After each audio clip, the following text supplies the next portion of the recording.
to my YouTube channel. So if you are watching this video, I'm super glad you're here. I am gonna do some little video teaching. I know this lighting is not the best, trust me. I tried everything. I put extra light over here. I'm in my room. If you watched my first video, actually you would know that this is the same background as my first video, so that's kind of cool.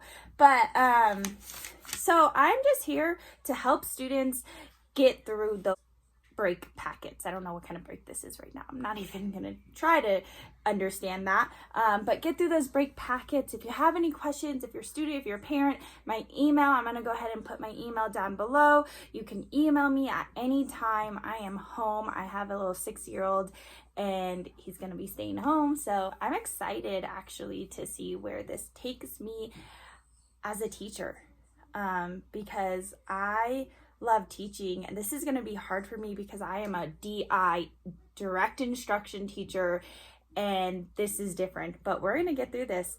I am going to be going over Saxon Math, which is this book here. I am in course 2. Now, I've done course 1 already, and I'm in course 2, volume 2, so we're kind of ahead. I know that some of my math students are subscribed, and I'm gonna start with their lessons first, which is lesson 94. However, if you've ever done Saxon Math, you know that their homework is always over tons of different concepts, and so we should be able to get through that, and I can help you. Even if it's not on the lesson, I am gonna go through. Now, like I said, I've never done this before, and I have my email open right here, so if I do just randomly get questions from time to time, I'm definitely going to answer those as well.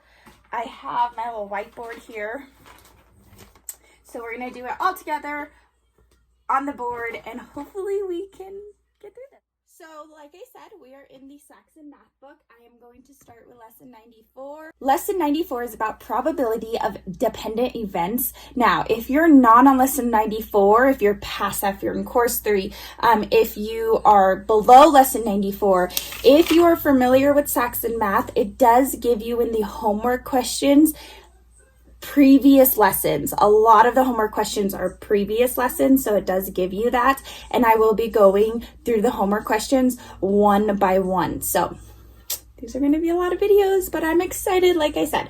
So lesson 94, probability of dependent events. So we are going to go over probability. Probability is super hard for a lot of the students because it is making a scenario and thinking, what is the probability? What is the chance of something? So the probability experience we have studied so far involve independent events, which means that the probability of an event occurring is not affected by the other event. So independent means that it's independent, it's isolated, it is not affected by anything else. The outcome of the toss of a coin, the roll of a number on a cube, or the spin of a spinner does not affect future outcomes.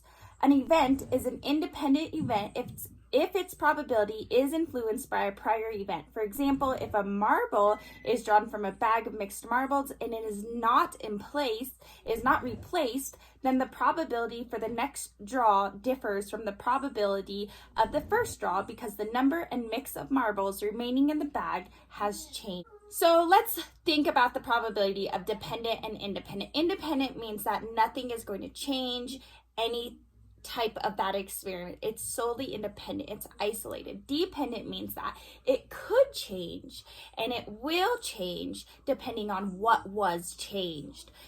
The question asks, 2 red marbles, and I'll go ahead and throw it up on the screen while I read it. 2 red marbles, 3 white marbles, and 4 blue marbles are in a bag. If one marble is drawn and not replaced, and a second marble is drawn, what is the probability that both marbles will be red? So this is talking about dependent variables, because if I change what is in the bag by not replacing one of those marbles, it's a dependent variable. So we have 2 of the 9 marbles are red. 2 of the 9. Where did we get 9? The total of marbles was 9. I had 2, 3, and 4, and that total of marbles equals 9. So my total marbles is 9. And I know that 2 of my marbles are red. 2 of my marbles are red. So that means 2/9, and I can absolutely reduce that, but I don't need to do that right now. So 2/9 of my marbles are red. That my first probability, my first chance of picking a red marble would be 2 out of 9. If a red marble was removed from the bag on the first draw, my first chance, I said, oh, look, I got a red marble, then only one of the remaining marbles is left. So now in my bag, my new total would be 8 because I did not replace the red marble. And then my new numbers of my new colors would be 1 red, 3 white, and 4 blue. So then if we know that, then we know that the second probability would be what? Think about it. I'm not going to give you the answer right away. Think about the red and the total being the denominator, the top being the numerator. You would have 1/8. Now the question does not ask for those two probabilities separate. They ask for them together. So what I would then do to get them together so that I would have, sorry, my hair is everywhere, to get them together so I would have the total probability of the two chances of picking red on two different picks or draws of marbles, I would multiply 2/9 times 1/8. Now I know with multiplying fractions, I know that I need to multiply the top and I also need to multiply the bottom. So I know I need to multiply, and 2 times 1 is 2 and 9 times 8 is 72. But then probability always should be reduced. So I need to reduce that, and that reduces to 1/36. If you're not familiar with reducing, the simplest thing I do is take the smallest number out. The smallest number I can take out of both the top and the bottom of 72. I don't even know where I'm pointing at. Oh, you guys can't even see it. Of 72 is 2. So divide by 2, and that would get me the of 1/36. So that was just one example of probability and using a dependent variable because the second option depended on the first option. Example 2 here, I'll go ahead and throw it up on the screen. It says 2 cards are drawn from a regular shuffled deck. Sorry. 2 cards are drawn from a regular shuffled deck. What is the probability of drawing 2 aces? So again, this one's hard for the kids because they don't know how many cards are in a deck. Well, I'm here to tell you there are 52 cards in a deck. So 52 cards in a deck is going to be your total. It's going to be your denominator. This is so hard because I want to be like, it's going to be your what, everyone? And then they respond with denominator. But, so although 2 cards are drawn, we calculate the probability of each card separately and in sequence. 4 of the 52 cards are aces. So we know that always in a deck of cards, there are 4 of each faces. And so there are 4 aces. So the probability of the first card being an ace is simple. It's 4 out of 52. And you don't need to reduce right away, but you can. So that when you do multiply those two numbers, you multiply the reduced number and not the... It's harder to multiply this and then reduce. So my reduced, again, if you don't know how to reduce, I like to take the smallest number out. So taking the smallest number out of 4 would be 2. And then my math geniuses would be, oh, you can do bigger than that, but that's okay. 4 divided by 2 is 2. 52 divided by 26. I can also reduce that even lower. Taking out 2 again would give me 1, and that would give me, taking out 2 out of 26 would give me 13. So that would give me 1 over. Now my second part of this problem said, what if I wanted to draw again without replacing that ace? So my total of cards changes to 51. It changes to 51. And then my aces also changed because I kept 1 out. I can't draw that one anymore. It gives me 3. And this can also reduce, and this actually can be reduced by 3. So 3 divided by 3 gives me 1, and 51 divided by 3 gives me 17.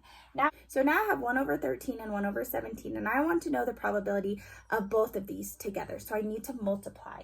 So I have 1 over 13 times 1 over 17. In multiplying fractions, what I do to the top, I absolutely have to do to the bottom here. Let's move this over. And 1 times 1 is 1. And 13 times 17 is 221. And so that would be my probability of drawing an ace one time and then drawing an ace the second time without putting the ace back the first time. So So I'm going to go ahead and do one homework problem. I'm going to do one only because I want some input if this is going to help, if it's not going to help. So I'm going to do one homework problem. And so I'm going to do one. Let me know how I do and we'll go from there. So now this problem is kind of tricky. They want the average, and the average tells you that you need to add up all the numbers and divide by the amount of numbers that you have.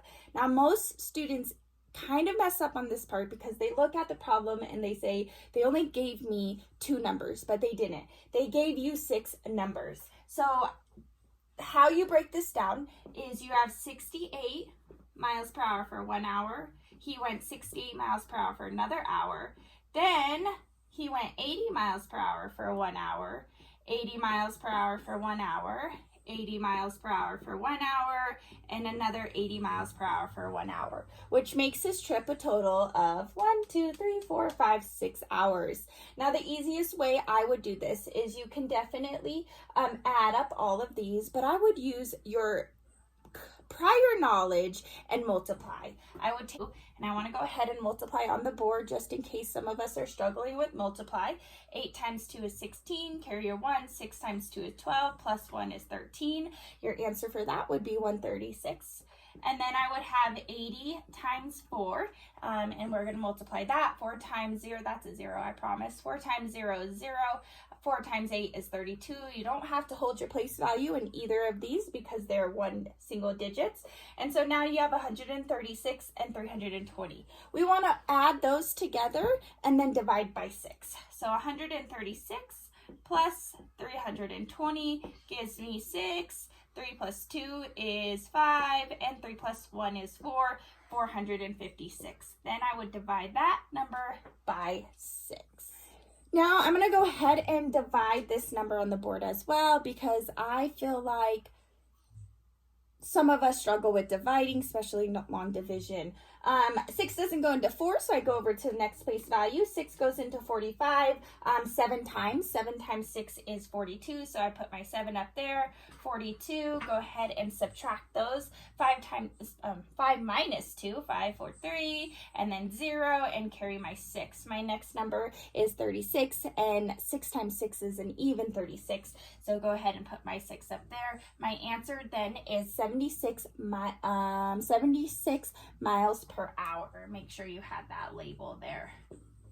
And since this is your homework box on the right hand corner, if you're in my class, you know what I'm talking about. And you can't see that. Awesome. Yay, 76. So again, I'm just going to do that one homework problem because I want your input on what I can change, what I can fix, what I can make better. But I hope you enjoy that video. Hope it helps. Hope it keeps your mind thinking about learning, because that's what you need to be doing during this break. Learn. Do as much as you can. And again, can't wait to see you guys back. Have a good one. Bye.